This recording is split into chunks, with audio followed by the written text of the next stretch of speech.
Welcome to Behind the Line, where we pull back the curtain on the challenges facing first responders and frontline workers. The work you do is unique, and so are the stresses that go with it. Join me as we tackle key issues to reduce risks for burnout, and as we work to support you in doing the job you love without sacrificing being the kind of person you want to be. Hey there, and welcome back to Behind the Line. I'm your host, Lindsay Faas. I'm a clinical counselor specializing in trauma therapy, and after years working with first responders and frontline workers around issues like burnout, compassion fatigue, PTSD, and OSIs, I've become a passionate wellness advocate and educator for those who sacrifice so much for our communities out there on the front lines. Behind the Line is a place for us to talk about the real life, behind-the-scenes challenges facing you on the front lines. I created this podcast with the hope of bringing easy access to skills for wellness, allowing you to find greater sustainability both on the job and off. I'm really glad that you're here with me today because I think that the topic we're digging into is really important and incredibly and obviously timely. We have been in this pandemic mess for a little over a year now, and it's impacted everything and everyone. It's been a year of constant uncertainty, whether it's the uncertainty of how long this will last, whether kids will return to school, whether you're allowed to go for a walk with a friend, or whether your mask is sufficient to be allowed into a grocery store. We've been walking constant unknowns to an extent and degree that many of us have not had to experience in our lifetimes. There's been this element of risk that is played into the background of every choice we make. And it's exhausting. For everyone, there's been this requirement for adaptability, to roll with the ever-changing punches of new restrictions or advisements as we learn more and work at supporting safety in our communities. But for first responders and frontline workers, this demand for adaptability has been on a whole other level. I know there have been days and weeks where every shift has had a new set of policies and procedures to learn and adapt to. All this while facing staffing shortages and a lack of sufficient PPE and equipment to support and ensure your safety. The weight of it has been heavy. When I'm asked how things have been throughout this past year, I've often found myself using words like dense and thick to describe much of it. Some days weren't necessarily able to be qualified as good or bad. They were just thick, like wading through wet cement, just trying to do the basic things. I know I'm not alone in feeling that. Often I would share the word thick and I would get this resounding yes in response because, oh my goodness, it has been just such a thick, dense, heavy kind of year. It's not to say there haven't been good things, good moments that break through the thickness. Certainly there have been, and likely for all of us. I think many of us have become more grateful for these things that we might normally have taken for granted because they mean so much more now in contrast to the thick and heavy stuff. I have never found myself as aware of sunny days as I am now. I'm generally a bit of a homebody, and I'm now far more grateful for the ability to be out or doing outside of my home in ways I would never have felt before. I'm conscientious of voicing my gratitude and appreciation for things and people wherever possible, and I'm finding that this has been my sanity saver, to overtly acknowledge the good, to try to shine a light on it and highlight it to help my brain see and feel the contrast to the other stuff. My guess is that it's that way for you too, that there have been some okay things, some good things, maybe even some things that have been transformative in meaningful ways that you'll keep even if or when we get to return to some kind of normal. And yes, I know we need to have some skepticism about what a new normal might look like. Last week, we started a conversation about what it means to process something significant, like a pandemic. I shared that concerns exist that if we don't offer support to our key frontline people, we run the risk of losing a swath of really amazing professionals because we've asked too much of them for too long without giving them what they need to sustain in it. This was already a risk within your profession, but the risk has increased exponentially as a result of the demands and pressures placed on you during this pandemic and the associated opioid crisis and mental health decline of the general population. Now, in a perfect world, supporting you would be a whole lot more than offering you the information and support I try to offer here on this podcast. But I continue to be confronted by the fact that I don't run the world or have the ability to make sweeping changes to the systems that surround you.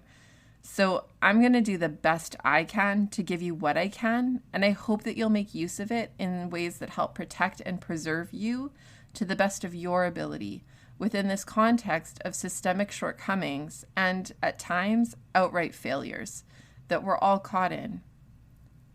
Last week, I talked about what it means to process something from a therapeutic making sense of and making space for experiences in our own story kind of perspective. I also talked about the pieces involved in processing experiences. If you haven't had a chance to listen to last week's episode yet, I would really encourage you to go back and take a listen. It was episode 15, if that helps you hunt it down, as today's topic expands a bit on what we talked about last time.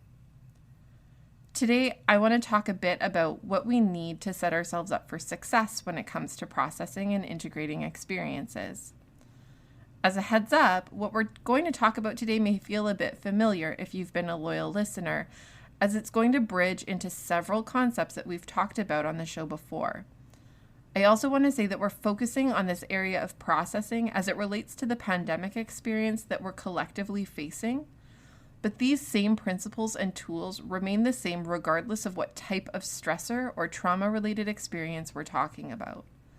So these concepts are transferable and useful within your work and life, and can be scaffolded out from the pandemic to other kinds of critical incidents, as well as cumulative and even systemic level stressors that you face either at work or in your life outside of your work. As a trauma therapist, I often have clients who come to see me who are keen to heal from the traumatic events and experiences that they've survived. They want to dive in, process the junk, and be out the other side living their best life, preferably as quickly as possible. They often have ideas about what they think that means and looks like. It usually involves a belief that they have to tell the entirety of their story from beginning to end in extraordinarily graphic and gruesome detail. And I get it. This has been a bit of a misunderstanding perpetrated by therapists of old and perpetuated by modern day media. Back in the day, we thought the only way to process high stress or traumatic events was to talk about them in detail over and over and over again. And to this day, this myth is perpetuated in television and film, where clients lay reclined on a chaise, staring up at the ceiling, describing their experiences, while some guy in a suit scribbles notes in the corner and randomly says, and how does that make you feel? All the better if he has a German accent and a white beard. Very Freud-esque, no? Meanwhile, the reality is that our understanding of what it means to process information and integrate it into our systems has evolved dramatically, thanks to capacities to test and measure using far more advanced brain scanning technology than was historically available. What we've learned is that the part of the brain that verbalizes, that tells the story, is not well connected to the part of the brain that manages stress and stores high stress or traumatic experiences. What this means is that telling the story over and over again doesn't actually help the part of our brain that is most connected to the experience. And actually, research has found that this process of telling and retelling the story in graphic detail can have a hindering effect on processing by actually further activating the stress system and re-traumatizing people. What we've learned over the last several years about processing high stress and traumatic experiences is that we have to work with the parts of the brain that deal with stress and trauma, and that this does not generally happen primarily through talking. Now, that's not to say that talking about our challenges and experiences isn't helpful at all. It just means that it's not the exclusive or primary mechanism by which we experience relief and or healing. The systems involved in stress responses are highly connected to our physiology, which makes sense, right? When something stressful happens, it kicks off our stress response system in our brain, which responds by activating various areas of our body to be prepared to fight, flee, freeze, or fawn. Again, language we'll circle back to some other time. It jacks our system up in an effort to have it ready for anything and able to respond. First responders and frontline workers know all too well the adrenaline rush and then the crash afterward. Your stress system also kickstarts cognitive processes intended to risk assess and determine best responses for survival outcomes, as well as setting off emotion response processes that help you to evaluate and react to a situation as it evolves. As a result of this relationship between the stress center of your brain and its direct wiring to key parts of your body, as well as the emotional and cognitive systems that it fires up, what we've learned is that processing high stress or traumatic experiences is a multi-level piece that needs to include the various systems that were involved at the time that the stressor was lived. If you remember back to last week's episode, I talked about the importance of 4 levels working together to create an internal story that makes sense to us.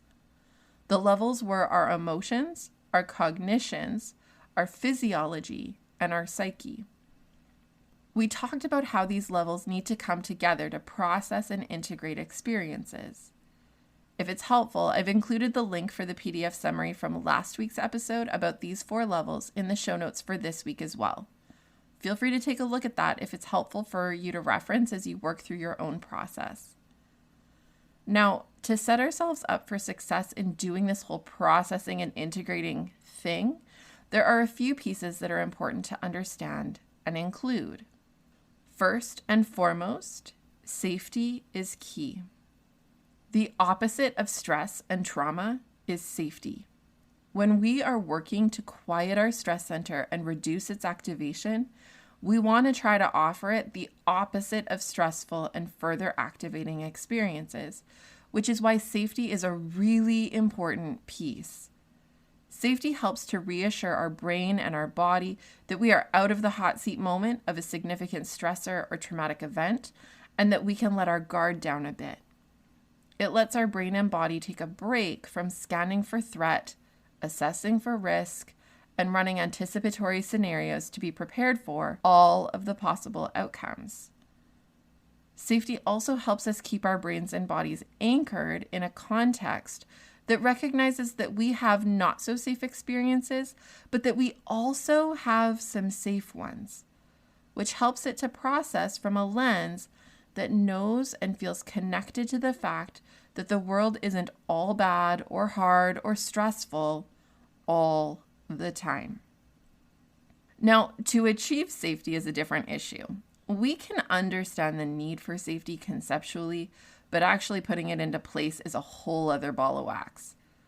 For some who have been in the work for a long time, or who have come into the work with backgrounds that include a fair amount of stress and trauma, safety is going to likely be harder to feel connected to. Part of what happens when we experience persistent stress and activation of our stress center is that it actually creates fundamental changes in our brain that make it harder to experience and feel connected to safety, calm, and other related experiences. That doesn't mean it's hopeless. It just means it's a bit harder and may take more conscientious effort and some time to see progress. Regardless of your background, some of the most valuable ways you can start implementing safety is by using some of the mindfulness tools we talked about during our series on mindfulness back in January. For those of you who missed them, check out episodes 7, 8, and 9 of Behind the Line. Mindfulness skills work to regulate your stress center by strengthening the parts of your brain that counterbalance the stress center part of your brain. Engaging in these skills can take some practice and will feel uncomfortable sometimes, but when practiced, they have been shown to help in significant ways to reduce stress, calm the nervous system, and support meaningful processing and integration of difficult experiences. They're a key prerequisite.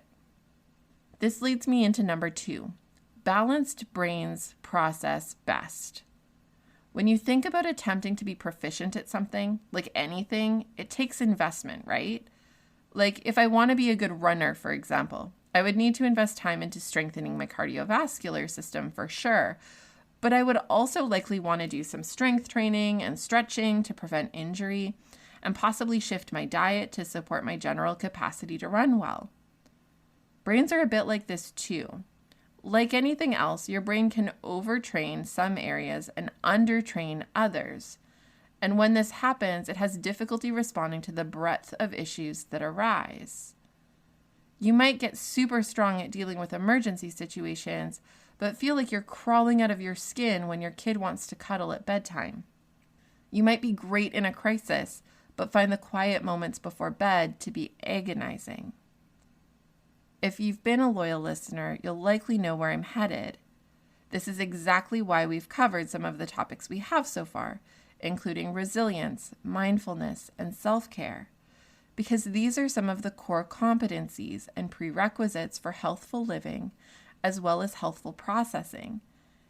They allow us to cross-train our brains so that we're not over or under training any given part. When we intentionally invest in these pieces, resilience skills, mindfulness practices, and self-care routines, we cultivate a brain that can maximize its skills for adaptability and problem solving, for storytelling and meaning making, for contextualizing and integrating. If we want to process our experiences around this pandemic or other experiences that we've had as first responders, frontline workers, and just plain humans in a world with a lot of exposure to hard things, we need to invest in giving our brains the best shot at helping us hold it and make sense of it all. Next, as we work to set ourselves up for success in processing this pandemic, remember that it's not just about the story. Yes, I know that last week we talked a lot about how processing means piecing together various factors to create a story you can hold. And that's still totally true.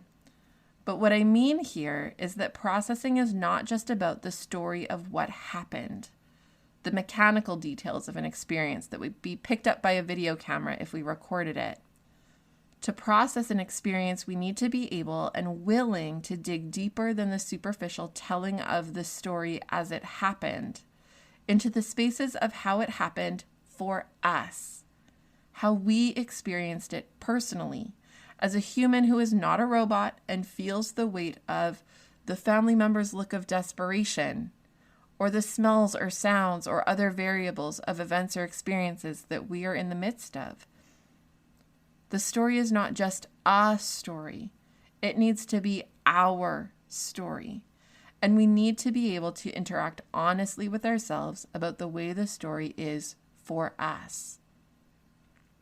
This will likely mean taking time, carving out time and space to take a look at the story and our experience of it. For some, practices like journaling or reflection can be helpful to intentionally create spaces to interact with your own story and shape it. If these practices are not something you currently use, you may want to consider incorporating something along these lines. It doesn't have to be a daily thing, just some time on a semi-regular basis to check in with yourself and engage with the stories that are hitting you to seek understanding around how you are making sense of these experiences. And the last piece that is a significant prerequisite to successful processing is connection. I don't mean spaces where you can talk in graphic detail about all of the hard things. Like we mentioned earlier in this episode, this can actually be counterproductive and re-traumatizing in some situations. What I mean is that we need to experience spaces where we feel seen, heard, known, and valued. When we live in a context where we experience these things, we will tend to be able to contextualize the hard things more accurately and effectively.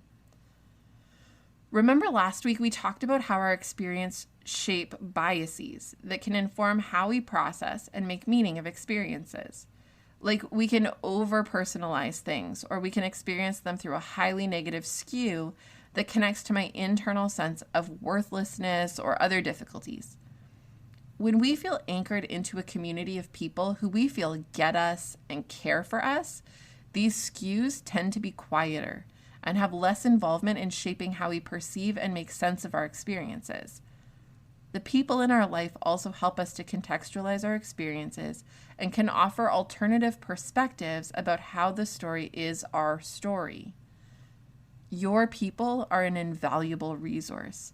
And in the midst of a pandemic, while our social connections are different than they once were, they're no less important.